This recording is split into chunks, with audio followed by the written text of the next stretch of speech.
Welcome to the Miracle Hour podcast, where you can experience the life-changing message of healing, freedom, blessing, and salvation. As God's end-time prophet and apostle shares to you the heart of the Lord, here's our host, Apostle Renato D. Carillo. Ngayon po ay very interesting ang revelation marinig po natin mula sa Diyos. Ang pamagat niya po ay How to be Saved. Samahan po natin ang Tatay Apostol, ang lingkod ng Diyos in the book of Luke chapter 23 verse 39 up to 43. How to be saved. Then one of the criminals who were hung blasphemed him, our Lord Jesus Christ, saying, "If you are the Christ, save yourself and us." But the other, answering, rebuked him, saying, "Do you not even fear God, seeing you are under the same condemnation? And we indeed justly, for we receive the due reward for our deeds. But this man has done nothing wrong." Then he said to Jesus, "Lord, remember me when you come into your kingdom." And Jesus said to him, "Assuredly, I say to you, today you will be with me in paradise." Dito po makikita po natin ang isa pong napakagandang kaligtasang naganap sa buhay po ng isang tao. At ito pong kaligtasang ito ay so interesting, no? Nangangailangan po ng isang masusing pag-iisip, pag-unawa, na kung bakit po dumating sa taong ito ang kaligtasan ng ganun po kadali kaagad. Nung araw at oras pong yun, sa kanya pong kinalalagyan, ay inassure siya ng Panginoon ng kanyang kaligtasan. Hindi po natin ma-specify kung ilang minuto po ang bumuo ng kaligtasang tinanggap niya ng ganung kadali. On the spot, nung oras na yan. Habang siya po'y nakapako sa cross kasama ng Panginoong Jesucristo. But what we do know, ay ganun po kadali kaagad. So interesting isipin na pagdating po sa kaligtasan, pwede pala itong mata mo ng ganyang kadali. Almost in a twinkling of an eye, in a split second. Ito po yung remarkable, interesting thing about this salvation na tinanggap po ng kriminal na ito na nakapako sa cross katabi ng Panginoong Jesucristo. Why I say it's so intriguing and so interesting? Number one, hindi po ito nakapag-orasyon. Nakapako po ito Hindi po nakapag-orasyon. Kahit po isang salita na bubuo sa orasyon ay hindi niya po nausal. Wala po siya nabigkas kahit kapiraso. Second, hindi po ito nakasign ng membership card para maging member ng isang movement, coalition, denomination, o isa pong sekta, reliyon, o samahan. Kasi nakapako nga po sa cross Wala po siyang napirmahan. Hindi po siya na-affiliate. Hindi po siya na-in-house, no? Na-accredited.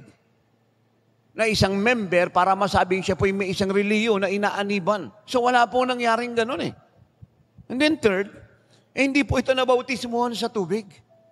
Na kahit po kapirasong tubig, hindi po siya nawisikan. Hindi niya po naranasan po yung tubig, yung lugar na kung saan ay dapat po siyang ilubog. Kasi hindi nga po siya nakababa sa cross Ando doon lang po siya nakahang, nakapako. Ika-apat, hindi po ito nakapag-communion. Hindi po ito nakapag-memorize ang sakramento. Hindi po siya nakapag-communion. Para yung kanya pong kasalanan ay mapatawad. Wala pong nangyaring ganun Ikalima, ay hindi po ito nakapag-penitensya. Yung iba po kung bakit nagpipinitensya, kasi ang tot po nila, ito po'y kailangan para sila maligtas. Ito po hindi po nakagawa nun And yet, naligtas. Kaagad ay na-assure ng Panginoon, ng Diyos na may gawa ng langit at lupa, ang kaisa-isang Savior ng mundo, na siya po ay isasama ng Panginoon sa kanyang kalalagyan, sa kanyang kaharian. Amen. Ika-anim, hindi po ito nakapagkumpisal ng kasalanan yung iba po, kung bakit po nagkukumpisal ng kasalanan sa mga reliyosong tao, paulit-ulit na lang po yan, para po maligtas. Upang nang sa ganon, yung kanila pong kasalanan, sa kanila pong understanding at religious belief, mapatawad. Hindi niya po nagawa yun eh. Ang totoo nga po eh, wala po siyang na-itemize na kasalanan na binanggit kahit isa at meron pang ikalawa, ikatatlo, ikaapat, ikalima, on. Totally, nanatol. Wala po talaga. Ikapito, hindi po ito nakapag-abuloy sa isang reliyon, sa isang movement coalition, sa isang sekta, sa isang samahan at organisasyon. Hindi nga po nakababa sa krus eh. Hindi po nakahugot ng pera eh. Wala pong naiabuloy o naiambag. At ikawalo, hindi po ito nakalakad ng paluhod. No, kasi po marami pong reliyosong tao, ang thought po nila kung sila po ilalakad ng paluhod mula po sa pinto, patungo po doon sa altar, kakalugdan sila ng Diyos. At siya na po yung ground para sila po pumasok sa langit. Oh, what a good idea and a seemingly good reasoning. Pero dito po wala eh. Hindi nga siya nakababa eh. Hindi nga po siya nakapagbigkas ng kahit isa pong Hail Mary, Our Father, o ano pa pong orasyon na dapat niyang bigkasin, o isa pong dasal, ritual na kinakailangang basahin at memoryahin o bigkasin. Kaya totally wala po eh. At ito pa po yung pinaka-outstanding po sa lahat. Ikasyam, hindi po ito nakagawa ng mabuti. Marami po walang tigil na gumagawa ng good works para makapasok sa langit. So ito po walang nagawang mabuti kahit isa eh. Lahat po ng ginawa nito ay napakasama eh. Ito po'y kriminal, notorious, rebelde, immoral, no? So, pusakal, magnanakaw, mamamatay tao, ando doon na po lahat eh. Lahat po ng heinous crime, cardinal sin, na dapat gawin ng isang tao, hindi niya lang po ginawa niya po ng sobra-sobra. Walang nagawang mabuti kahit isa. I want all of you to think about this so interesting truth. I want you to comprehend the revelation of what I'm talking about concerning this criminal na naligtas po ng ganong kadali habang siya po'y nakapako sa cross. Walang nagawang mabuti. Can you imagine that? Kahit kapirasi, walang ginawang mabuti. Hindi na po kinakailangan magtanong pa po ang mga Jew eh. Na nakakakita sa kanya, di rin dapat na magtanong pa po ang mga Romans mula po sa matanda hanggang sa bata. Kasi meron silang understanding at sila po'y oriented na pag meron pong ipinako sa cross, sila po ay talamak na makasalanan at kriminal at dapat pong mamatay through crucifixion. Malinaw po sa lahat yun. Clear po ito sa lahat. Yung understanding po ng lahat ay very filled up with this truth. Yung senses po nila ay napaabutan ng malinaw. Kaya malinaw po sa kanila, sino man ang ipinako sa cross, ito po'y karapat dapat mamatay, ito po'y kriminal at dapat mamatay. Meron silang understanding na wala itong ginawang mabuti. They deserve to die. Kaya nga, nakakapagpukaw po ng isip at puso yung naligtas, hindi nakagawa ng mabuti. Wala pong good works na nagawa. Everything he have done in his entire life is bad works and bad thing. Kriminal. Rejected ng tao. Kaaway ng isang pamunaan, pamahalaan. Iniiwasan ng lahat. And yet, naligtas. Pumasok sa langit ng ganong kadali. Hindi nakababa sa cross. Can you imagine that? Ngayon po ang sabi po ng Bible eh. Si Jesus po yung nagsabi na, today, you will be with me in paradise. In fact, dito po, sa translation po ng Bible ko, mas mabigat po ang sinabi ng Lord eh. Sa New King James Version, ito po ang sabi niya, assuredly, assuredly. Nandun po yung great assurance. Hindi po basta pangako, kundi dakilang pangako. Pangako na meron pong tiyak na kaganapan, pangako meron pong malaking katiyakan ng katotohanan. Assuredly, I say to you today, you will be with me in paradise. Walang ginawang mabuti. Pusakal na magnanakaw, kriminal, mamamatay tao, immoral. Sobra po yung kasalanan. Worthy to die on the cross through crucifixion. Ibinigyan ng Lord ng great assurance na isasama niya po sa paraiso sa kanyang kinalalagay sa kanyang kaharian. My God. Can you imagine that? Napakaganda pong malaman po ng lahat ang katotohanan ng Word of God eh. Idagdag pang si Jesus po ang center ng istoryang ito at siya po personally ang involved sa salvation na ito.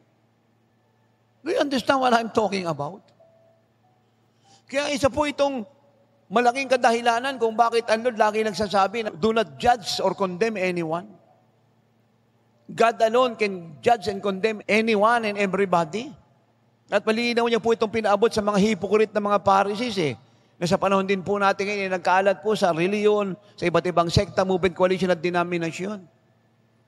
Anong bitbitin po nila si Mary Magdalene na nahuli sa aktong nangangalo niya? Actual pong nangangalo niya, hindi po report, hindi po facts, hindi po isang story o iimbestigahan pa. Actual po, siya po'y nahuling nangangalo niya. Actual. Kaya siya po'y binitbit po nila patungo sa Lord. Habang actual na nahuling nangangalo niya. E alam niyo po, sa kultura po nila, it is punishable by death through stoning.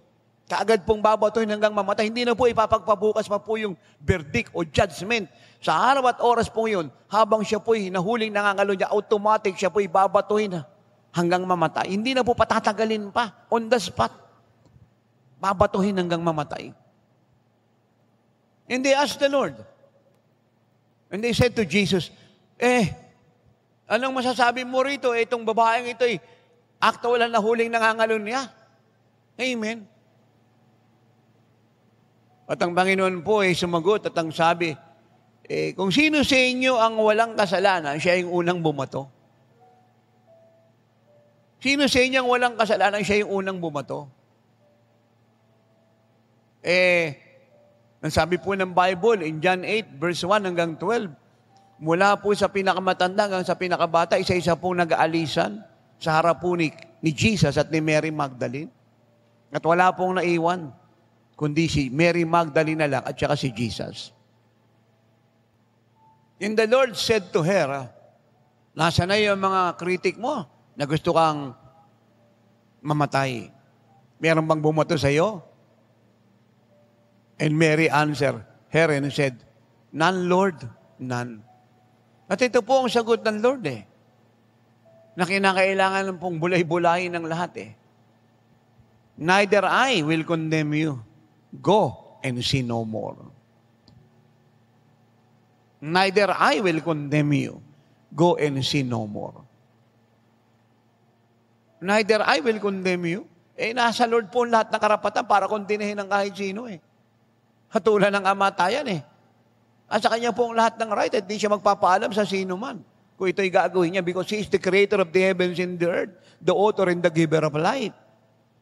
And yet, ang statement niya, neither I shall condemn you. Go and sin no more.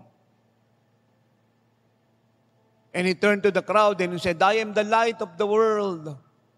He who believes in me will never walk in darkness, but will have the light of life.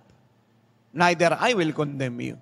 So hindi po ibig sabihin na yung kasalanan ni Mary ay gina-justified ng Lord at ito po ay dapat at matuwid at siya po ay absuelto. No.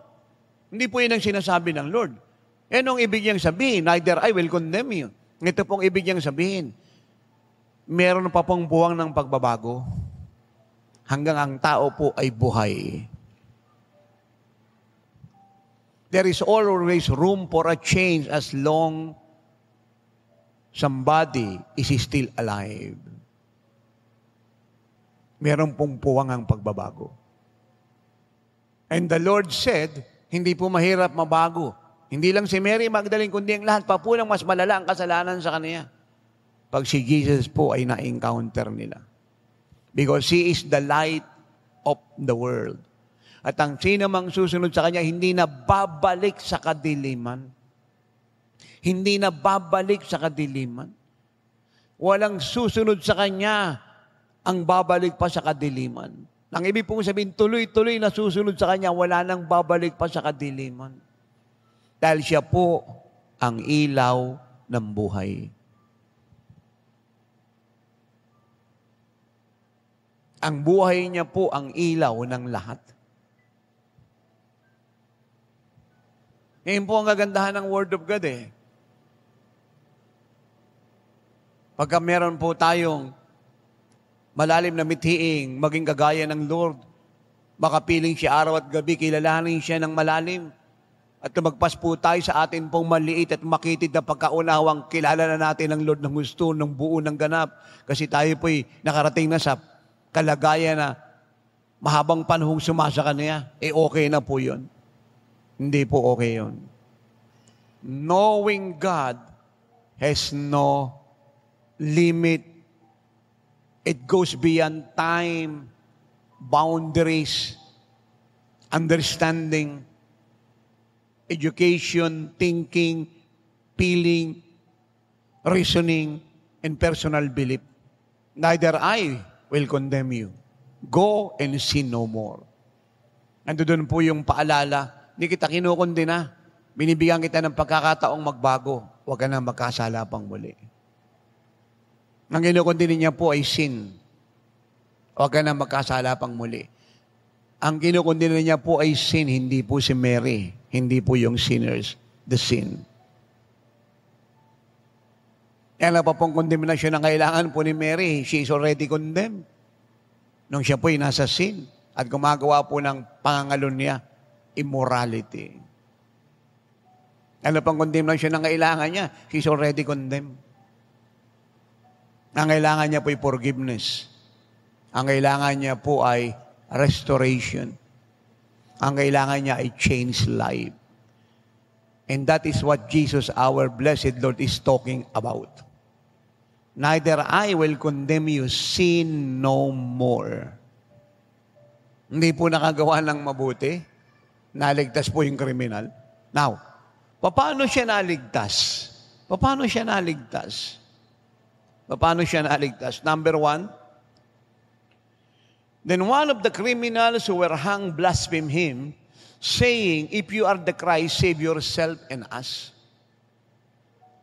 But the other answering rebuked him, saying, "Do you not even fear God? Do you not even fear God? Seeing you are under the same condemnation, do you not even fear God?" Paano po siya naligtas? Dumating sa kanyang pagkatakot sa Diyos. At siya po'y naging depender ng Diyos. Habang nagsasalita po ng panlalait ang isa pang kriminal na nakapako katabi ng Panginoon, siya naman po'y nagdidepensa at sinasaway, pinagagalitan ng kriminal na lumalait sa Panginoon at humahamak. Nung sabi niya, hindi ka ba natatakot sa Diyos? Dumating po sa kanya ang pagkatakot sa Diyos. Tayo okay lang namang hatulan kasi kriminal tayo mamamatay tao tayo masama tayo at karapat dapat lang yung hatol na ito Pero itong taong ito, si Kristo, wala itong kasalanan. Tayo dapat mamatay. Dapat nating tanggapin yung verdict, yung judgment sa atin kasi talagang nagkasala tayo Pero si Jesus walang kasalanan. Kaya huwag kang magsalita ng ganyan at huwag mo siyang laitin, matakot ka sa Diyos. Dumating po sa kanya ang pagkatakot sa Diyos. Ito po ang tanong na malaki. Kinuha ko po rito ang puso't isip ng Lord Anong tanong? Lord, paano dumating sa kanya ang pagkatakot sa iyo? Ito po ang revelation. Narinig niya po ang patungkol sa Panginoon bago siya naipako. Narinig niya. Narinig niya po ang lahat ng ginawa ng Panginoon, magaganda at mabubuting mga bagay. At ito po ang pinakamabigat sa lahat. Yung pong narinig niya na Misaya, na nagkiklaim na gumagawa ng dakilang bagay na hindi nagawa ng kahit sino. Nagbukas ng mata ng mga bulag, nagbukas ng tenga ng mga bingi, nagpalakad ng mga pilay, nagpagaling ng mga paralyzed, nagbukas ng bibig ng mga pipi, naglinis ng mga ketongin, bumuhay ng mga patay, nagpakain ng sagana, at binusog ang maraming nagugutom na uuhaw. pinagtanggol ang mga api, nagbigay ng hustisya sa mga tinanggalan nito. Ibigay ng pag-asa sa wala nito. Ipinangako ang Diyos at kaharian ng Diyos sa lahat. Ipinakita kung ano ang Diyos, sino ang Diyos. Nag-alok ng kapatawaran sa lahat. Nitong Kristong itong narinig niya, ay katabi niya na ngayon habang nakapako po siya. Yung pong presensya ng Panginoon ay nagbigay ng malakas na conviction sa kanya upang dumating ang fear of God. Yung pong presensya ng Panginoon, nakatabi niya sa cross. 3 po sila eh. Ito si Jesus sa gitna. Ito po isang kriminal, nilalait siya. Ito naman po yung masamang kriminal din na naligtas. Yung pong presensya ng Panginoon nagdala ng conviction sa kanya. Malakas na conviction. Na kahit wasak po ang mukha ng Panginoon, hindi po makilala. Sabi nga ni Propeta Isaiah, ay kagaya ng damong lusaw, kagaya ng damong tuyo, walang kagandahan kahit konti. Brutally tormented. Tumutulo po yung dugo mula ulo, talampakan patungo sa lupa. Sugatan po ang likod, biak ang likod, almost litaw ang buto. Yung laman po, para pong pinorchap. Meron 39 na sugat sa likod. Kahit gano'n na pong anyo ng Panginoon, yun pong glory ng Diyos. Yung pong perfect holiness, yung perfect purity, yung perfect beauty ng Panginoon, hindi po nawala. Nagbigay ng malakas na conviction sa kanya. And that is true. Hindi ba? Makikita niyo sa Luke 5, verse 1, pababa, nangingisda sila Pedro. Hindi ng Panginoon ay sumakay sa bangka. Amen? At pagkatapos silang mahuli, siya po'y bumagsak sa paa ng Panginoon, sumambang. Sabi niya, Panginoon, lumayo ka sa akin, ako'y makasalanan. Yung presensya po ni Jesus ay nagdala ng malaking conviction kay Pedro para makita yung sarili niya at magsabing, ako'y makasalanan. Alam niyo, wala pong aharap kay Jesus at pagpapahayagan niya ng kanyang presensya ang hindi po makukumbik. No worse sinner in the face of the earth will escape the great conviction when everyone met Jesus. Yung conviction po ay tiyak dadating. Hindi pwedeng takasan ng sino man. Nakita niyo po, hindi mo po siya sa gathering. Malayo pa ang Panginoon, siya po'y bumaba po ng tomb. Sinalubong ang Panginoon at siya po'y lumuhod, sumamba. Tang sabi, ikaw ang anak ng Diyos. Bakit ka nagpunta rito? Bakit papahirapan mo kami? Grabe po ang conviction. Nakita niyo nung dumating po ang Panginoon sa Garden of Gethsemane at siya po'y nag-pray in John 18 at siya po'y inaresto ng mga sundalo na pinadala ng high priest. At sila'y nagtanong, are you the Christ? And the Lord answered, I am He. At nung sinabi niya, ako nga ang Kristo, ano pong nangyari po sa mga sundalong ito? Ito po'y batalyon. Ano pong nangyari? Lahat sila'y na-slain. Ganyan po kabigat ang presensya ng Diyos para magdala ng conviction. Kaya nga lagi kong sinasabi, kung mga anak ng Diyos ay matututo lang talagang mag-pray na husto. When we talk about prayer, we are talking about intimacy with God and intercession for others. At siseryosuhin po talaga yung pananalangin, paglatag sa presensya ng Diyos. Hindi pwedeng hindi ka mabago eh. Siguradong you will be transformed from glory to glory in His image, in His likeness, with an ever-increasing power, totally free. 2 Corinthians 3:16 up to 18. Hindi pwede maging the same as usual kayo. Kaya, hindi po pwedeng i-deny, ano?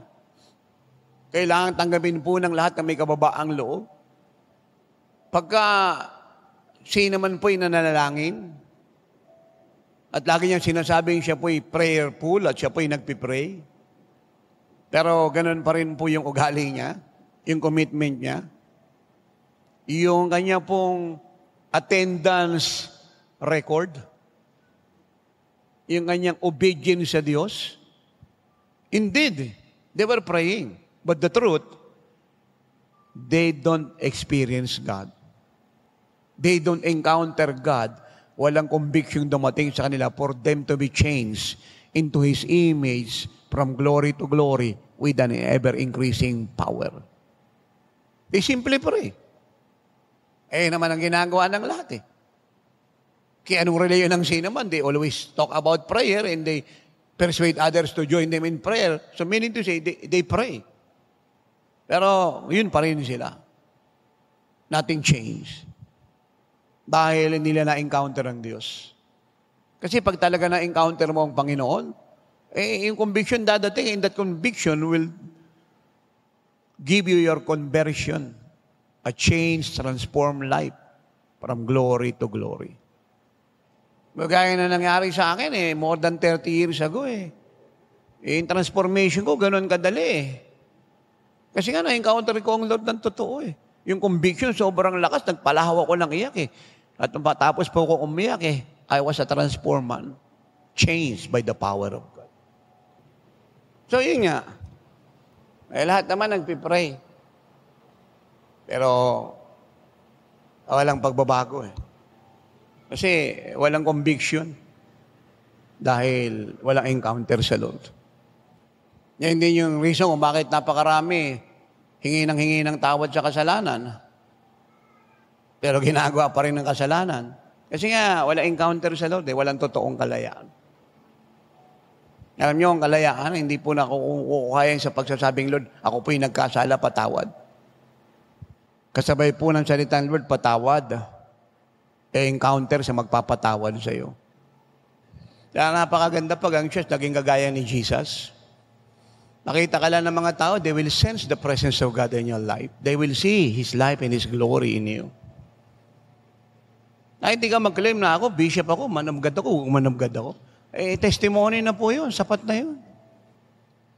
They will come to know you by revelation because the life of God was revealed in you and through you. Especially, gagamitin mo pulpit, titingnan ka pa sa TV, sa radio. It's more than being an English preacher. What matters most is the presence of God. Ngayon po, ma-resist po yung presensya ni Jesus. Kaya kung aware po yung mga sundalo na yung pong baro na kanilang pinagsusugalan,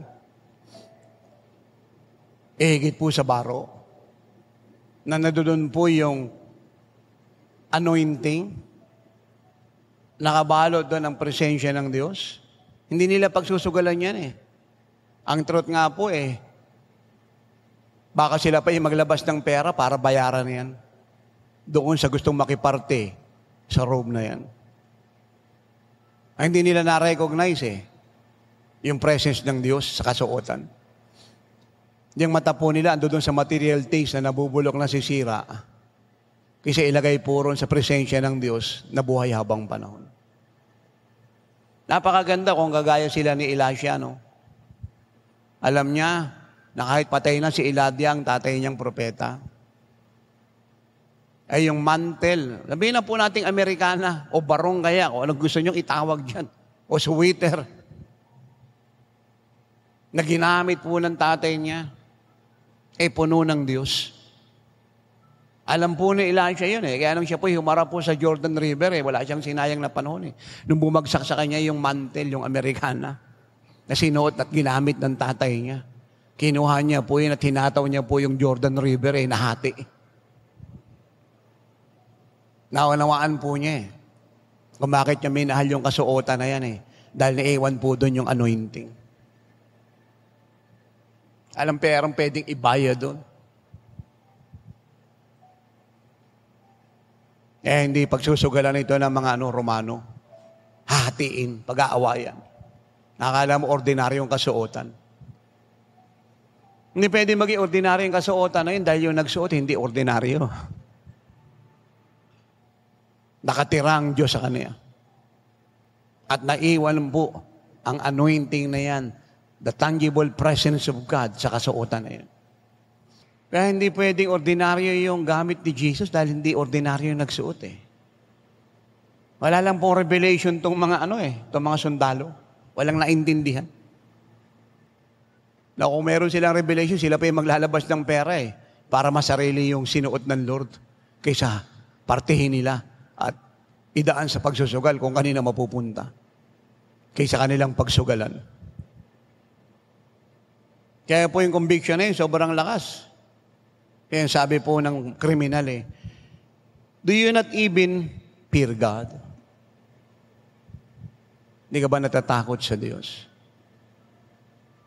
Nagdala po ng takot sa Diyos yung presensya ng Panginoon sa kriminal na ito. Dati kaaway ng Diyos, ngayon defender. Yan po nangyari pag dumating siya yung fear of God. Yung inaayawan mo, tinatanggihan mo, ipaglalaban mo ngayon. At yung dati mong minamahal, kapupuutan mo. Pag dumating na po ang fear of God sa sino man, yung kasalanan ginagawa niya, kapupuutan niya Ang tingin niya rito, parang ketong, cancer, karimarim-marim na bagay. Kaya dumating na yung fear of God Pero hanggang walang fear of God, mamahalin niya yung kasalanan na yun. I-justify niya yun. Ipaglalaban niya yan. Kasi hindi dumating yung fear of God Kaya yung karimarim-marim na gawa, mamahalin niya. Halimbawa, si brother may asawa, manliligaw pa ng youth yan. Mamahalin niya yun. Hanggang magsinungaling siya, manloko siya, mandaya siya. Kasi wala sa kanya yung fear of God Pero pag dumating na yung fear of God, hindi niya lang aaminin yung kasalanan niya, papuutan niya yan. Na almost ayaw niya na makita si sister, ayaw niyang kausapin, kahit na may dahilan, hindi niya nagagawin. Kasi dumating na yung takot. Yung dati mong minamahal, kinapupuutan mo na ngayon. Kaya sa pangangsay niya, totoo may fear of the Lord, yung mga dating may kasalanan, gumagawa ng masama, talagang nagsisi, dumating sa experience sa Lord, ayaw niya na nun. Grabe pagkapuot niya. Para sa kanya, ito'y linta, karimarim-marim, ketong na hindi pwedeng tingnan, hawakan, at kahit sa isang pananaw, sa isip niya, ayaw niyang maalala. Kasi dumating yung fear of God. Nung wala pa yung fear of the Lord sa life ko, hindi ko pa na-encounter ang Lord Yung mga alak, mga Johnny Walker na yan, mga cognac na yan, mga high class na alak na yan, dami ko yan Kasi nga, mga kaibigan ko, kapitan ng barko Libre lang lahat yan. Gustong-gusto kong tingnan. Dami ko nun Kasi nga, pinamimigay ko lang Pero nung dumating na sa akin ang Panginoon, yung fear of the Lord, ayoko lang tingnan. Alam niyo, anong ginawa ko? Tinapong ko lahat, binasag ko. Yung po ang nangyayari Yung dati mong minamahal, tinatakwil mo. Ayoko na po siyang makita, ayoko na pong maamoy. Totally, galit po yung naramdaman ko. Nawaan niyo po ako. Pag dumating na ang fear of the Lord sa'yo, dati mong minamahal, gusto mong tingnan, kinapuputan mo na. Parang lason sa paningin mo yan Parang diablo ba na ayaw mong maamoy, ayaw mong makita, ayaw mong maisip. Totally, you reject it 100% without any explanation, but with a firm decision from your heart to make the thing abominable or repugnant, malignant. Ibig sabihin po, karimari-marim, karumal-dumal, kasuklam-suklam na bagay. Ngayon po yung nangyari sa kanya. Ngayon sabi niya, hindi ka ba natatakot sa Diyos? Dati pareha silang walang takot sa Diyos. Pero nang dumating na yung takot sa kanya sa Diyos, yung kasama niyang kriminal na magnanakaw, kaaway niya na ngayon. Nire-rebuke niya na. Dati sinasang-ayunan niya kasi magkasama sila ngayon. Ayaw niya na. Kaya yung mga nasisihan sa kasalanan, maliit, malaki, pasulyap-sulyap sa TV, pasulyap-sulyap sa dyaryo, sa mga billboard sa paligid, pasulyap-sulyap kay sister, kay brother, may asawa o wala, parehas lang po yun. Na mga indecent staring, mga ungodly thinking, immoral thought. Wala pa pong fear of the Lord yun. Yung po nga magnanakaw ng ikaput mga handogs, sa dami nang narinig, hindi pa rin nagbibigay ng ikaput handog, wala pang fear of the Lord yun. Mahal pa po nun yung pagnanakaw ng ikaput handog. Pero pag dumating na po ang fear of the Lord, hindi lang ito magpapalahaw ng iyak Kundi hindi niya lang po sisimulang mag-ikapot maghandog, kundi yung mga utang niya noon sa Panginoon, talagang pipilitin niyang i-recover. Dadagdagan niya, ibibigay niya para bawiin yung nakalipas niyang pagsuway sa Diyos. Yun talagang repentance. At yung mga pangako niya hindi niya tinupad noon, talagang gagawin niya isa-isa yan eh. Kahit na pinatawad na siya ng Lord, pero dumating ang fear of the Lord, talagang imi-make up niya yung mga nasayang na panahon. Kaya nakita niya yung sayang eh. Hiyang-hiya siya sa Lord. At kahit nakalipas na 1 linggo, alam niya nung araw na humingi siya ng tawad, napatawad na siya. Pero pagka sumasagi sa isip niya yan, nahiya siya sa Lord, humingi pa siya ng tawad. Kahit tapos na yun. Hindi dumating na sa kanya yung fear of the Lord. Yung hiyang-hiya ba siya na nasugatan niya ang puso ng Lord? Lungkot na lungkot siya, bakit niya ginawa yan? Ngayon po, yung mga nagsisisi ng kasalanan so-called na tinuruan po ng grace teaching at grace theology, wala pong kapanglawang nararamdaman eh. Puro confession lang, patawad, walang kalungkutang nadadama sa ginawa niyang kasalanan. Hindi po biblical yun. Sabi ng Bible, godly sorrow leads to repentance, true repentance. Kaya walang kalungkutan, walang totoong pagsisisi. Kaya nga ang sabi ng marami niya naturuan ng mali ng grace teaching, Lord, I'm sorry. Tapos na po yun. Patawad na sila ng Lord. Malaya na raw sila so-called. Hindi ka pa malaya, nadagdagan lang yung amang-mangan mo sa buhay. Wala ka naintindihan kung ano yung godly sorrow. Yung godly sorrow, gaya ng prodigal son. Yung prodigal son. Bumukas yung kaisipan niya. Puno siya ng kalungkutan sa ginawa niya pong pagiging makasarili, pag-ubos ng pera sa prostitute, maluhong pamumuhay. Dumating sa kanya yung panglaw at lungkot. Sabi niya, I have sinned against heaven. I have sinned against my father. At naging daan yung para mag-turn around siya. Iwan po yung foreign countries pabalik sa kanyang tahanan. Ngayon po yung godly sorrow. Kaya ngayon, yung mga nagsisisi ng kasalanan, walang luha eh. Kasi nga, nasa grace siya ng Diyos. Nakita niyo po mga maling turo yan? Pandaraya po ng mga kongregasyon yan. Turo magtatapon sa marami sa impyerno. Kaya walang pagbabago eh. Tapos magtatanong sila, hiningi ko na ng tawad, bakit ginawa ko na naman uli? Nga yung kalokohan mo sa buhay. Wala kang panlulumo. Wala kang totoong pagsisisi. Dahil naturuan kang nasa grasya, kaya okay na, Lord, sorry po. Tawad po. And I receive your love and forgiveness. Thank you, Lord. Amen.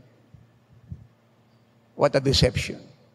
Talagang hinang tawad ng lahat. Hindi ka tatagal dyan ng 1 minuto, oras o ubusin mo sa presensya ng Diyos. Oras. At saka ka lang aalis sa presensya niya, nadala yung presensya niya, pag alam na alam mo talagang malaya ka dahil may encounter ka sa Kanya. At nakita mo yung karimari-mari mong kasalanan, maliit o malaki, na dati hindi mo alam, na pinapaalam ng Lord sa iyo. Marami pa umatin po ng mga gawain mula sa reliyon, sa moving coalition, at iba't ibang fellowship. Haba ako po nagsasalita ngayon sa Pilipinas at buong mundo, marami po dyan bilanggo. Mula sa nangangaral, pababa sa tinuturuan, mga bilanggo. Hindi po malaya. Kasi nga, Lord, sorry po, tawad po. Hindi ka pa malaya, niloloko mo lang sarili mo. Pati yung Diyos, gusto mong isama sa kalokohan mo. Walang kalungkutan sa ginawa mong kasalanan, walang godly sorrow. Tapos iba, nagre-rejoice na walang godly sorrow. Bago po nagkaroon ng rejoicing nung bumalik yung prodigal son, meron muna siyang godly sorrow. Yung godly sorrow leads him to repentance, and that repentance bring him in his family, his father, and the whole city into rejoicing.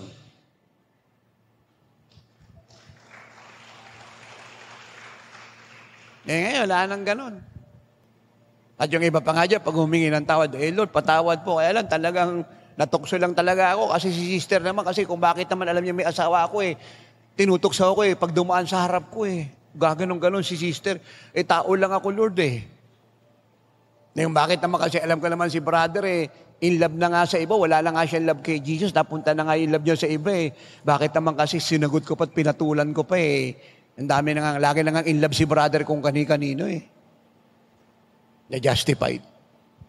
Nakita niyo pong kalokohan lahat yan. Marami po itatapon po yung grace teaching na yun sa impyerno eh. Alang naunawaan sa kasulatan. Niloloko yung Diyos at yung sarili nila. I'm not saying na humagulgul ka ng humagulgul dyan para sabihing nagsisi ka. No. What I'm saying, yung conviction ng Panginoon sapat na para daling ka sa kalayan, sapat na yun para dumating sa iyo ang fear of God. Kaya kinakailangan, totoo yung pagsisisi mo. Kasi yun ang magbabago ng mind mo eh. Yung repentance it includes change of mind, change of heart, and change of mind. Hindi lang po yan change of opposition. Ito yung kasalanan mo ngayon eh. And then, from here, you go to this place.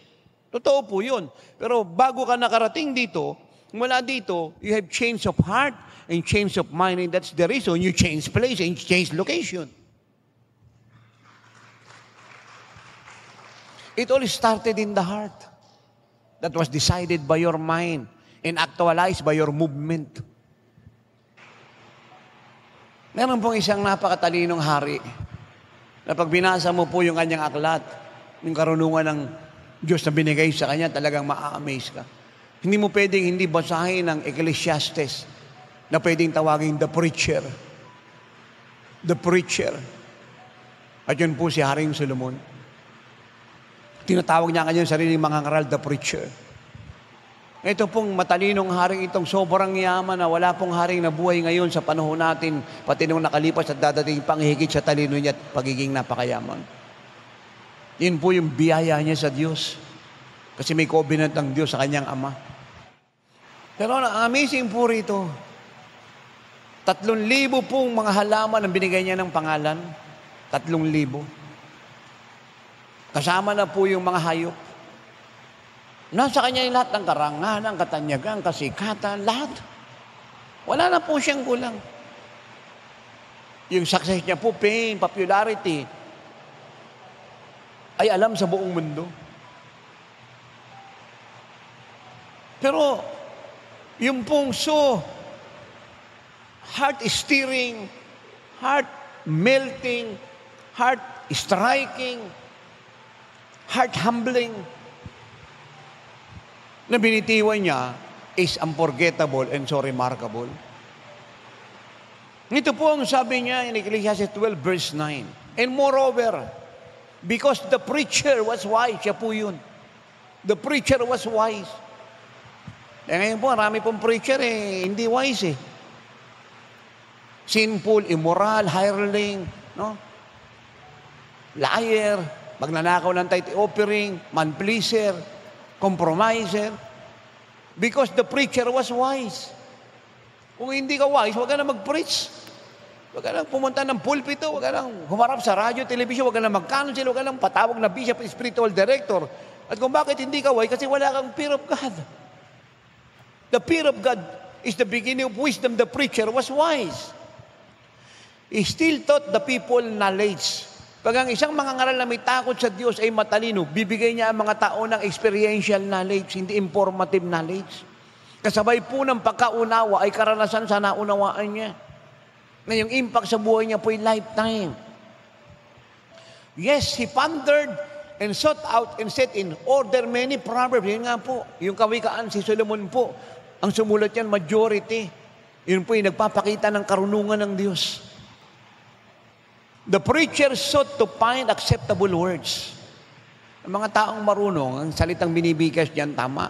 Hindi ko ano na lang yung masabi, ano lang yung maiisip, kasi naramdaman niya to, mabuti to, gusto niya to, galit siya. Amen. Tama siya. So kung ano na lang sasabihin niya, hindi ko maggamit ng tamang salita. Hindi umuupo sa presensya ng Diyos, hindi pinag-aaral yung sasabihin niya. Hindi pinagpipray na samahan ng Lord at itilig siya para yung masabi niya ay tama. At mabigat man sa nakakarinig, may dalang conviction at transformation ng life from glory to glory. The preacher sought to find acceptable words, and what was written was upright or true or just. Words of truth. The words of the wise are like goads, and the words of scholars are like well-driven nails, given by one shepherd. And father, my son, be admonished by this, of making many books, there is no end. And much study is wearisome to the flesh. Let us hear the conclusion of the whole matter. Ano po yung conclusion? Ito na po siya. Matalinong tao si Solomon, sobrang yaman, sobrang makapangyarihan, sikat, tanyag, nasa kanyang lahat ng bagay. Wala po siyang kulang. Pero ang kanya pong advice ay hindi patungkol sa bagay nito na mathiin po ng makakabasa ng aklat niya at ng biography niya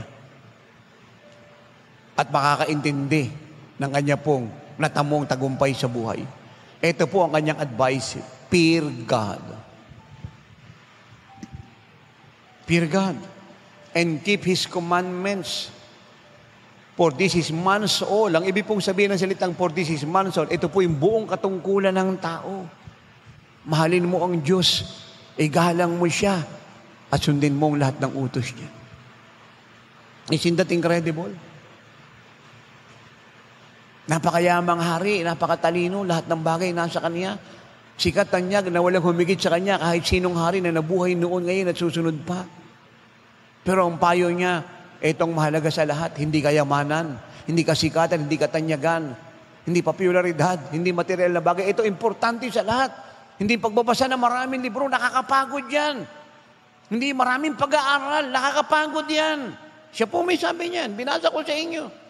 Hindi yan ang mahalaga, ito mahalaga. Matakot kayo sa Diyos. Mahalin niyo ang Diyos. Sundin niyo lahat ng utos ng Diyos. Yan ang mahalaga. Now, kung may mga karinig po sa aking tao na gustong maging matalino at sawa na po sa struggle sa buhay, edukado, may pera, basa ng libro, aral ng aral, abroad ng abroad, impok ng pera, imbento ng maraming ambition, sawa na po siya. Then, ito po ang dapat niyang maunawaan. Ito na ang kahulugan ng buhay. Ito po ang satisfied life, safe life, secured life, blessed life, true meaning of life, eternal life, fear God, and obey God. Wala po doon sa mga binanggit ko na pinagkakaguluhan ng mundo ngayon at maraming Kristiyano sa pangunguna ng pastor na buhay pa sa sarili. Kita po ba dito?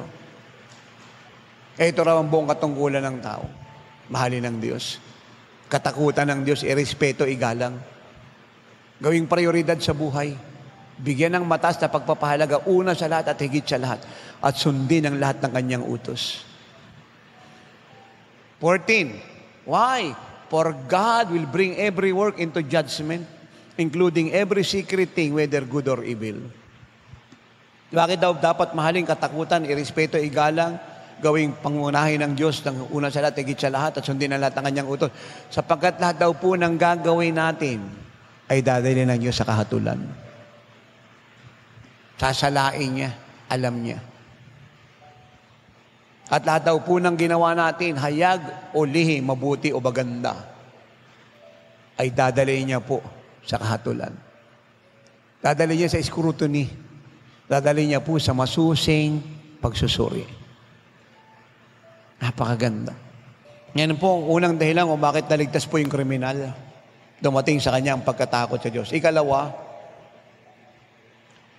he humbled himself by admitting he is a sinner at siya'y nagkasala sa Diyos. Bakit po siya naligtas? Dahil siya po'y nagpakumbaba. Inamin niya na siya ay makasalanan at siya ay nagkasala sa Diyos. Amen. Paano nga mapapatawad ng ludang sino man kung lagi niya sinasabing wala siyang kasalanan? Kahit nandiyan na po yung offered pardon ng Diyos Offered love, offered mercy, offered grace, offered forgiveness. Hindi ka naman umaaming may kasalanan, kaya paano mo mararanasan na itong amazing grace na ito? Itong free gift of love and forgiveness that comes from God. Dahil nga galit ang Panginoon sa mga Pariseyo. Nanalangin po yung mga Pariseyo in Luke 18:9-14, sabi nila, Panginoon, salamat po na hindi ako magnanakaw kagaya ng publikanong to. Salamat po, Panginoon, na ako po hindi po Nangangalo niya kagaya ng publikanong to. 2 beses ako mag-ayuno sa 1 linggo. At ako'y nagbibigay ng aking mga ikaput mga handog sa lahat ng meron ako. Wala po siya sinabing kasalanan niya. Lahat po ng sinabi niya, puro good works. Delikado po yun eh. Pag puro good works na po yung ginagawa natin, at dumating na po tayo sa mukhang perfection ng buhay, masyadong delikado po yun na wala na tayong humility. Dadating sa punto hindi tayo pwedeng ituwid, hindi pwedeng turuan, hindi pwedeng panguna kasi wala ka nang ginagawang mali. Parang sa'yo, ginako ko yung tungkulin ko, tapat ako eh. Hindi ako kailangang paalalanan, hindi ako kailangang mitingin pa, hindi ako kailangang turuan kasi I'm doing my job well. Delikado po yun. Walang humility. Hindi masama ang good works eh, ang faithfulness. Kaya wag tayo nitong dalhin sa pride, kagaya ng mga Pariseyo. Kaya magandang lagi kami encounter sa Lord para lagi kang humble eh. Kasi alam nyo, napakadelikado makarating ka sa itaas. Kaya nga lagi kong sinasabi, kung bakit napahamak ang prodigal son, hindi naman dahil sa ayaw ng ama niyang ibigay sa kanyang kayamanan, para sa mga anak naman talaga yung kayamanan ng ama eh. Ang problema lang, hindi niya pa panahon para hawakan. Hindi niya pa oras. Hindi niya pa kayang i-manage. Kaya kasabay po ng pagtataas, i-humble ka ng Lord ng maraming ulit. Wala pong hihigit sa aral na ito, kahit sino pang pakinggan ng lahat. Pag may nakarating sa itaas na hindi dumaan sa ibaba at kamay ng Diyos, at malalim na karanasan ng Diyos, kung gano'n siya kabilis umakyat, gano'n siya kabilis babagsak. Dahil bago bumagsak ang sinima ng sabi ng Proverbs, nakita mo na yung kapalaluan, pride, kahambugan. At bago naitaas ang sinima, nakita muna ng Diyos yung kababaang loob o humility. For humility brings honor. Pride brings destruction of life. At para maiwasan yung pagbagsak, dahil gusto na lahat po'y mailagay sa mataas na kalagayan, kagaya ng kinalagyan ng Panginoon, not positionally but experientially, kailangang dumaan sa kamay niya. Kailangang maranasan siya palagi. Kailangan magkaroon ng circumcision of the heart. Kailangan magkaroon ng surrender will, death to self. Kaya ang dahilan kung bakit maraming training ang Lord. Maraming testing of faith. Hindi lamang para bigyan tayo ng triumph, for God have settled our victory in heaven forever, but to put us on the throne. To put us on the throne. Napakaganda po. Taas po yung kamay ng nagaganda sa kapahayagang to. Taas yung kamay. To put us on the throne. Ngayon ang nangyari kay Joseph eh. Actually, hindi naman siya nakalimutan ng chief cupbearer at saka chief bread baker eh. Ang Lord po may gawa. Kasi 28 years old pa lang siya eh. Ang timetable ng Lord, 30. Ang Lord po may gawa. Kinalimutan siya. Minsan ayaw po natin noon eh. Lalo yung mga bishop at pastor, yung nagsasabi, tagal ko na naglilingkod. Ito, kabago-bago lang, nauna pa sa akin magpunta ng ganitong bansa, ng ganitong lugar.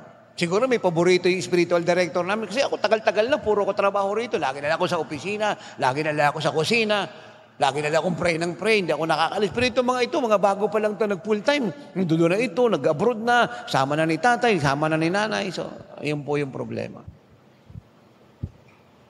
Hello. Ayaw po natin noon yung nakakalimutan tayo.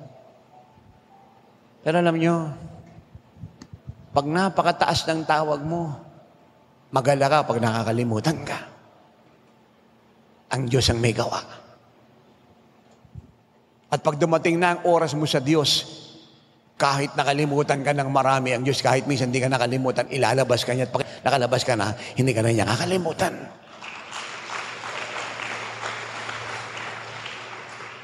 Yan, dapat meron tayong revelation. Dapat lahat na nagtuturo, laki sa karanasan eh. Hindi puro tayo theology rito, puro tayo rito doktrina, puro tayo hermeneutics, homiletics, puro tayo rito so-called Bible scholar ako.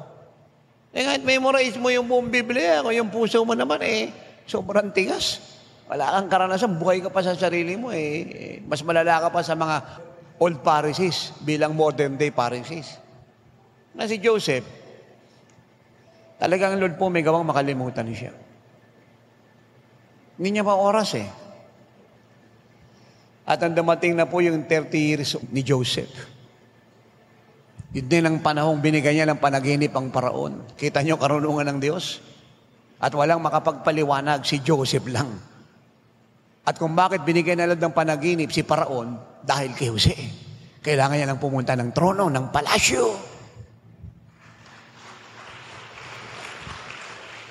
Pag nakaintindihan niyo po ito at ng church, payapa na buhay niyo. Kaya dapat maging sa bigayan, ano? Dapat bigay lang tayo ng bigay eh. Tinitest lang naman ng Lord yung puso natin eh. Minsan kahit na parang nadidelay yung mga pangako niya, hindi naman na-delay yan, hindi nawala eh. Nilalagay niya tayo sa oras niya. Alam niyo naman, totoo yung wealth transfer. Dami na sa inyo nakakita ng vision. Sobra na tayo sa nakita. Sa Bible lang, pinaliwanag ko na ng maraming ulit yan. Testimony portion, karanasan. Eh, tanong, ba't di dumadating? Because many of us are under testing. Hindi natin binibitiwan si Isaac. Hindi tayo natututong isurrender sa Lord lahat ng dapat isurrender. Nakawithhold po yan. E nakita na ng Lord na willing tayong mawala ng lahat, huwag lang siyang mawala. At kung siya ang dahilan, kahit mawala ang lahat, okay lang. Kasi yun ang unang problema nga eh, love of God or love of money. Yun po talaga ang battle eh. Yun po talaga. Kung pag-aaralan nyo ang Lord, ang lagay niyang turo rito, between God and money, you cannot serve two masters. You will hate the other and accept the other. You cannot serve both God and money. You have to hate money and love God. Or otherwise, if you love money, you hate God. There is no in between. Dapat bigay lang ng bigay. May testing ang Lord eh. At pag nakita na Lord, yung heart mo talagang sold out sa Kanya. Hindi doon sa hinahawakan mong galing sa Kanyang binigay niya na ipagdadawat mo sa Kanya. Yung matagal nang nandiyan yung biyaya, blessings are upon the head of the righteous, kusang babagsak sa harap mo yan. Magsasawa ka sa doors of opportunity, blessing here, there, everywhere, kahit saan ka magpunta. Ako, alam ko po sinasabi ko eh. Ako yung taong ayaw ko magturo ng head knowledge. Pag ako po yung nagsasalita, kahit maigsi o mahaba, bear in mind, experience po yan galing sa Diyos lahat yan. Huwag niyo pong kalimutan yan. Wisdom ng Diyos yan, the preacher is wise. More than a scholar.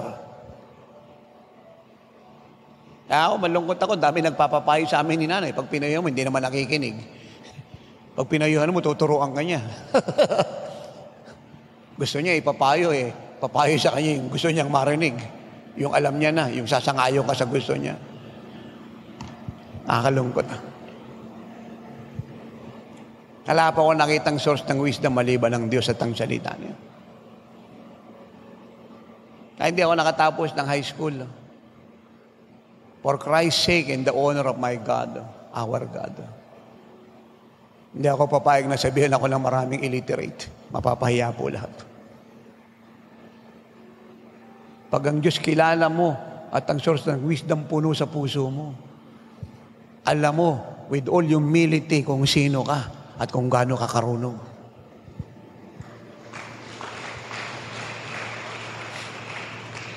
Nga na naman pagod si Joseph. Bigla nagpunta ng palasyo. Tagal-tagal na ni pero hindi na nanaginip. Kasi hindi pa handa si Jose. Ang Lord ang nagbigay. Kita niyo yung timing. Binigay ng panaginip si Pero, 30 years old si Joseph. Then that's it. Yun po ang panahon. Bago po ako pinunta ng Lord sa television at radyo at nilabas sa buong Pilipinas at buong mundo, dami kong dinaanan sa Diyos. Kaya ako ibabiography po buhay ko. Hindi naalaw na Lord kasi buhay pa tayo eh. Pero ayoko namang mamatay nang hindi pa tapos yung kalooban ng Diyos. Hindi po siya ihuhuli sa mga nauna mga lingkod ng Diyos. Nalabuhay ng panahon ng Reformation from 1500 up to millennial. Ito na po yung panahon natin ngayon. Masarap, makirot. Luluha ka na may kagalakan, luluha ka na may kirot. Pero sa likod ng lahat ng yun, masaya ka kasi may revelation kayo. One day, tinanong ko, Lord, sabi ko, meron pa bang karugtong? Sabi niya, anak, ilang taon na lang. Mahaba pa pala ito, ilang taon pa. Okay lang, Lord. Sige, kailangan kang gawin eh. Yung pinakawalang kwenta pong figuring binibili ng sino man, yung ginawa ng apurahan, marami pong mali riyan, reject yan. Pero yung figuring pinagpaguran ng maraming panahon, inulit-ulit siya sa atin, in-evaluate, ni-scrutiny, pag inilabas po yan ang buong mundo, mamamangha. Kaya ang testing ng Lord sa buhay po natin, let us welcome with joy. Lahat po yan may biyaya. Kailangan mag-mature na po ang church sa mga anak ng Diyos. Pero otherwise, magiging kagaya ka lang ng Israelita, paikot-ikot ka lang sa ilang, hanggang mamatay ka, hindi ka makakapasok ng promised land. It takes maturity unto perfection to enter the promised land. Hindi po sapat na nakakarinig tayo ng salita ng Diyos. Gusto ng Panginoon na alam natin at naunawaan natin yung narinig natin para maging buhay natin. Gusto ng Lord na maipapaliwanag natin yung naintindihan natin. Kaya nga, hindi po nararapat na kung kani-kanino lang nakikinig po yung mga anak ng Lord. Lalo na kung ito po yung hireling, naku, kamatayan po ito. O kahit hindi hireling, kung kani-kanino nakikinig, wala po siyang maitutulong. Dapat eksperyensyado, may karanasan sa Diyos, dumaan sa kamay ng Diyos, pinatay na, tapos binuhay uli. Hinubaran para baruan, tinago para ilabas. Pinayagang makalimutan upang ipakilala. Lahat po ng buhay natin, may panahon po ng silence, may panahon ng tomb. Lalo kung hindi ka dadaan ng tomb o burial, walang resurrection magaganap sa iyo. Kaya yung mga iniiyak po natin, talagang dapat iluha. Pero kung naunawaan yung sinasabi ko, kapalit po niyan, malaking glory, malaking kayamanan. Persevere, count it all with joy, be patient sapagkat atin pong pagsunod o pagtitiis ay magiging daan para tayo makumpleto sa buhay. Ang pinakamagaling pong mga ngaral ay hindi nag-aral sa Bible School, magaling mag-English, malaki yung building na tinayo. Maganda attache case, sa Chocol magandang magdala ng barong at Amerikana. At maraming kilalang politiko, ang pinakamagaling na mga ngaral ay pinatay ng Diyos at binuhay ulit, dumaan sa kamay ng Diyos at hawak ka ng Diyos ang buhay habang panahon. Na wala siyang kayamanan kundi yung Diyos niya. Payag siyang iwan ng lahat, isuko ang lahat, itabi ang lahat. Kung hindi makita, kahit siya'y dapat makita. Ang importante sa kanya ay si Kristo. Payag siyang mawala ang lahat kung kinakailangan, wag lamang ang Panginoon na minahal niya at nagmahal sa kanya ng totoo. Kaya ang kaligtasan po ay kalakip ng kababaang loob. Ngayon naman yung publikano, kinakabog yung dibdib. Hindi makatingin sa langit, hiyang-hiya na kayo ko. Alam ko, ginagawa ng church yan. Kaya ngayon, repentance ng marami. Lord, I'm sorry. Kasi nga grace teaching, Lord, I'm sorry. Tapos, seho-seho na siyang gano'n. Sa Bible, ang sabi po ng publikano, hindi makatingin sa langit, hiyang-hiya. Panginoon, patawarin mo po ako. Ako po yung makasalanan. Wala nang ganun ngayon. Puro, Lord, I'm sorry. Tapos, sayawa na, okay na. Turo na siya. Makita niyo pong pandaraya ng diablo yan. Ay, yung publikano, Lord, tawad po, nagnakaw ako ng ikapo. Lord, patawad po, hindi ko tinutupad yung pledge ko sa TV, radio. Hindi ako nagbibigay sa mission, pero gusto kong maligtas yung mga tao, pero hindi ako nagbibigay. Lord, patawad po, lagi kong late sa gawain. Tagal-tagal ko lang nakakarinig na ako'y maglingkod sa iyo, pati pamilya ko, bababa ka na hanggang hindi pa rin ako naglilingkod, pinaglilingkuran ko sarili ko, si sister, si brother, lagi akong in love, at wala na in love ko sa iyo. Wala na pong gano'n. Lord, patawad po, lagi kong tulog sa gawain. Hindi na ako nahihiya sa iyo, Lord. Kalyado na yung puso ko. Naintindihan niyo po ako. Wala nang nakayuko, yang hiya sa Lord. Kasi para sa kanya, maliit na bagay lang. Kahit maliit na bagay po yan, pagkasalanan, pag hindi mo hiningi ng tawad, hindi mapapatawad yan. Pero kahit 1,000,000 yung kasalanan mo at karimari-marim yung ginawa mong kasalanan, pero kung kagaya ng kriminal yung puso mo, nagpapakumbaba, umaaming, nagkasala at kagaya ka ng publikanong hiyang-hiyang tumingin sa langit, lalaya ka, mapapatawad ka, papasok ka sa langit. You see, it takes humility to enter heaven. Yan sabi na, maliban kayo maging kagaya ng mga batang ito na mababang loob, teachable, hindi kayo papasok sa langit. Sabi niya, blessed are those who are humble, they will inherit the kingdom of God.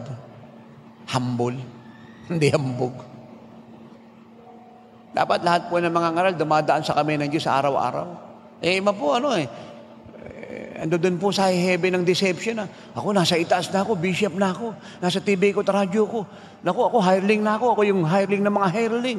Dami ko ng property, dami ko ng laloko, dami ko ng organ, dami ko ng talent, dami ko ng pakot, bubong at saka yero. Okay na siya. What a deception. Ito po ang totoo. Ang greater glory ng lahat ay nandoon sa panahong matagal ka na sa Diyos o paalis ka na sa mundong ito. Mas dakila ang gagawin ng sino man pag malapit na siyang umuwi sa Diyos at malapit na po mag-expire yung tungkulin niya sa Diyos sa mundong ito para kunin ang reward sa langit habang panahon. Ang ibig sabihin, habang tumatanda ka sa Panginoon, yun ang mas greater glory mo dahil lumalambot ka. Nawawalan ka na ng lahat ng bagay para sa sarili mo. At ang inaari mo na lang na kayamanan mo si Kristo na lang at ang kalooban ng Ima, wala ng iba. Hindi ka natatakot, mawala ng bahay, kotse, lupa, reputasyon o kahit na ano. Kasi hindi ka alipin yan Nasaya ka sa Panginoon at kalooban ng Diyos. Kung yung iba ayaw sumakay ng sasakyang walang aircon, walang seatbelt, sira yung pyesa, anytime titirik, ikaw kahit siyang ka isakay, masaya ka. Kahit siyang kadalin, maligaya ka. Masaya ka sa Panginoon. Ang importante sa'yo si Kristo at gumaganap ka na ng kalooban ng Diyos kaya wala kang problema sa mga bagay na ito.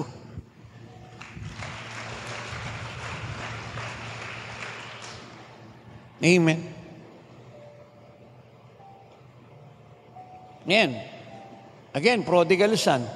Kung di nagpakumbaba yan, maliligtas ba yan? Nagpakumbaba, umamin, I have sinned against heaven. Nakita yung humility yan. Umamin ang kasalanan.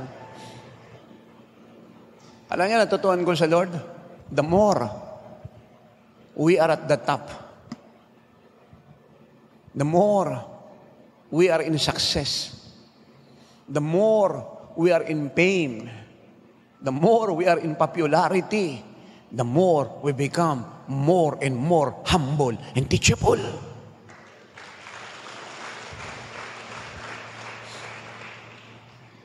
And again, knowing God has no expiration.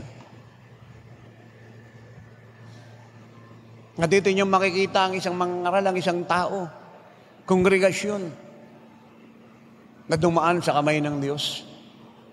At naunawang ko ano yung teachability, humility. Dahil yung glory ng Lord sa life niya, yung wisdom niya, yung ginagawa niya, is ever increasing, surpassing what they have done in the past. They don't have wisdom. They are full of wisdom. For the fear of the Lord is the beginning of wisdom. And if you live in the fear of God, you will live in the fullness of God's wisdom.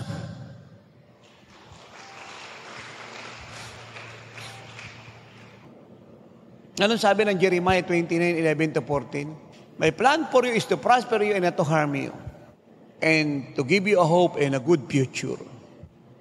You will seek me, and you will find me if you will seek me with all your heart. So yung pong future ng lahat ay connected sa seeking God with all your heart. Siya po yung magpapakita ng kinabukasan mo. Pag nakita mo siya, At makikita mo siya pag hinangad mo siya ng buong puso. Siya magpapakita ng sarili mo, ng kakulangan mo, ng hypocrisy mo, ng lying mo, ng immorality mo, ng disobedience mo, ng greediness mo, ng self-love mo. Hanggang i-empty ka niya ng mga bagay na pansarili na kasalanan actually sa harap ng Diyos. At bubukas yung mata mo kagaya ni Abraham kasi wala na si Lot. Makikita mo na ngayon yung lahat ng bagay, iyo pala, hindi mo kailangang mangutang at hindi mo kailangang umiyak ng umiyak sa wala. Ganun lang po siya kasimple. At kahit nag-iisa ka riyan, kaya wala kang kotse, wala kang bahay, pero wala kang utang, simple tinitiran mo, sobrang ligaya mo, sapagkat nakatagpo ka ng kayamanan. Sino yung kayamanan? Si Kristo at ang revelation ng kanyang salita na may dalang pangako na may kaganapan sa takdang panahon. Tingnan niyo po ito. Ito, napakaganda nito eh. Samahan niyo po ako saglit sa book of Jeremiah. Napakaganda po nito. Jeremiah 15 verse 16. I quote slowly. Your words were found. Ano na po yung natagpuan? Ang salita ng Diyos. Your words were found. And I ate them. Literal po bang kinain? Kagaya ng demon possessed na nasa mental, kinain. Sinapuso. Naging bahagi ng buhay. Naging substance ng buhay niya. Your words were found and I ate them. Now, ano po naging impact nito sa kanya? Now, watch me now. And your word was to me the joy. Your word was to me the joy and the rejoicing of my heart. Wow. Yun po sinasabi ko. Kahit wala ka maraming material na bagay, pero natagpuan mo ang salita ng Diyos. Kayamanan ng higit sa ginto at pilak. At ito'y sinapuso mo. Naging substance ng buhay mo. Anong dulot nito sa iyo? Joy and rejoicing. Joy na hindi kayang ibigay ng mundo. Na kahit wala ka maraming ari-arian. Nakaupo ka dyan, full-time ka, nasa maliit na higaan ka, puno ka ng joy. Hindi ka nag-a-abroad, hindi ka nasasama sa biyahe. Puno ka ng joy, and your heart is always rejoicing. Dahil natagpuan mo ang salita ng Diyos, yung future mo, yung kinabukasan mo, at yung mong kayamanan habang panahon.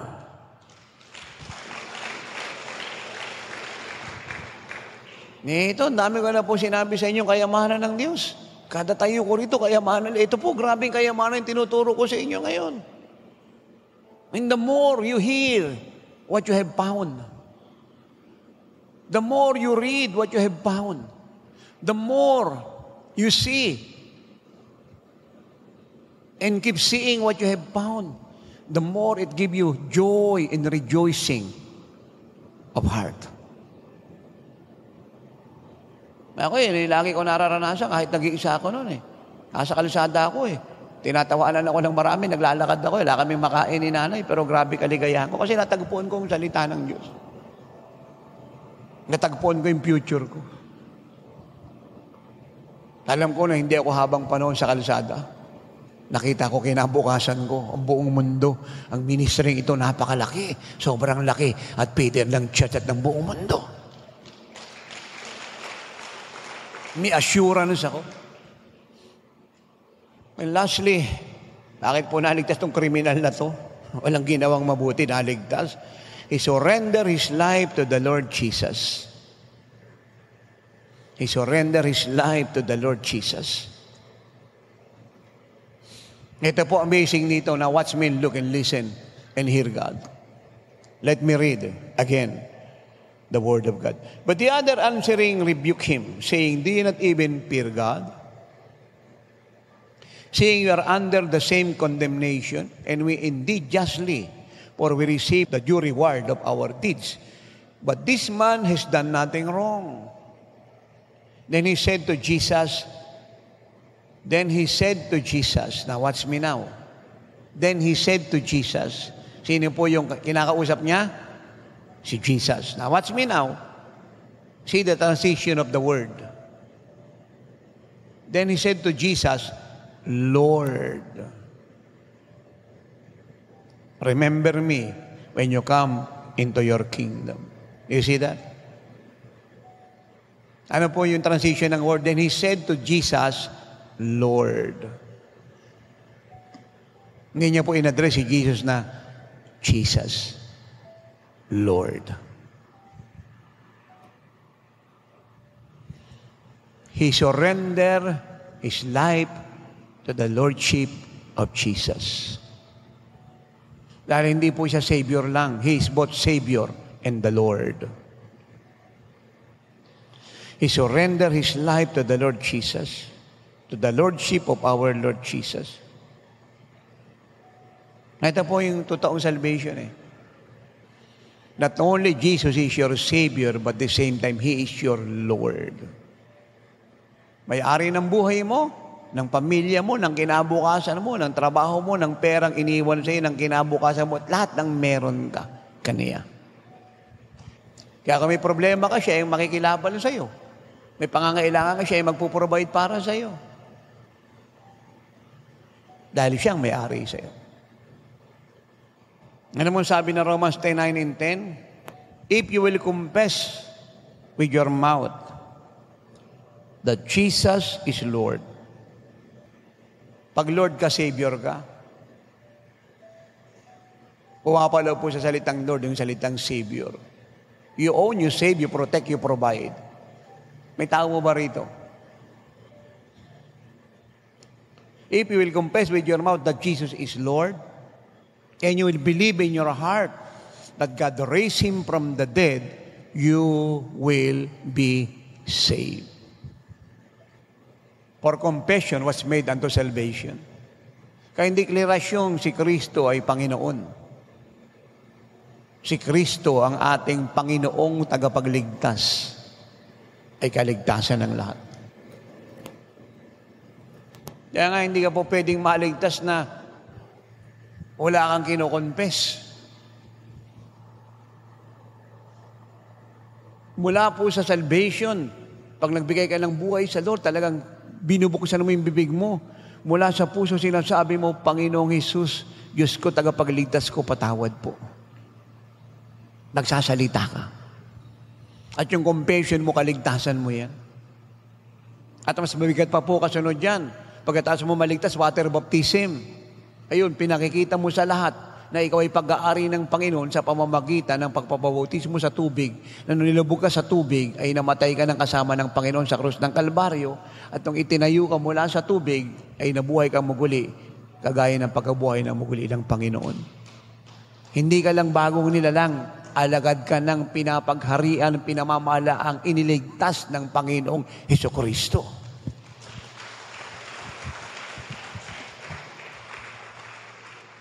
Let Jesus Christ decide for yourself.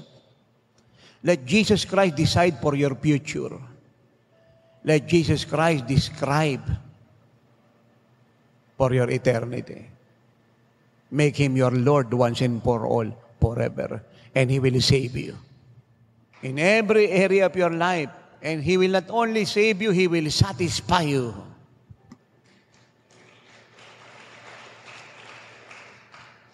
Ano pong sabi ng Romans 10:13? Ang sino man tumatawag sa pangalan ng Panginoon ng buong puso, na may kababaang loob at pananampalataya ay maliligtas. Yan yung si Pedro, nalulunod sa dagat. Sabi niya, Jesus! Yan na lang po kadali, siya po'y naligtas. Dumating po ang Panginoon. Kita niyo po yung mga ketongin, hindi lang po yung isa, pati yung 10. Jesus, anak ni David, maawa ka sa amin, tulungan mo kami. Sila po'y luminis, gumaling. Yung sino man tumatawag sa pangalan ng Panginoon, maliligtas. Yung pong jailer, sabi niya kay Paul, anong dapat kong gawin para maligtas? And Paul said, believe on the Lord Jesus Christ, you and your household will be saved. Pwede pong maligtas ang mga makasalanan ng ganyang kadali. Iligtas natin sila. Walang ginawang mabuti yung kriminal. Pero ganun kadali, pumasok siya sa langit. Kailangan tayo ng Panginoon para abutin sila. Habang nagpupuri po sa langit, ang bilyong-bilyong nilikat nila lang sa anyot wangis ng loob at bilyong anghel, marami namang sinusunog sa impyerno na nalagoy araw at gabi sa hirap ng apoy sa impyerno. Marami pa pong patungo ron na gustong itapon ni Satan. Agawin natin sila sa apoy. Ang kailangan na makasalanan hindi condemnation, but salvation. Ganun lang kadali. They will enter heaven. The answer is Jesus. Si Jesus lang ang may kakayang iligtas ang worst sinner, pagalingin ang incurable diseases, ayusin ang problemang walang solusyon, gawing mabuti ang napakasamang tao, iahon sa kahirapan ang baon sa utang walang makain, at alisin sa dilim ang taong ang buhay mula kapanganakan hanggang magkaisip ay nasa kadiliman. At hanggang ipinapangaral ng Panginoon, hindi maaawat ang pagpasok ng mga makasalanan sa langit. Will you preach the Lord every day? Will you share the Lord always? They must be saved now. Thanks for listening to Miracle Hour Podcast. If you are blessed with our program and want to know more about the Lord, like us on our Facebook page at www.facebook.com/JIOSWM and subscribe to Jesus is Our Shield Worldwide Ministries YouTube channel.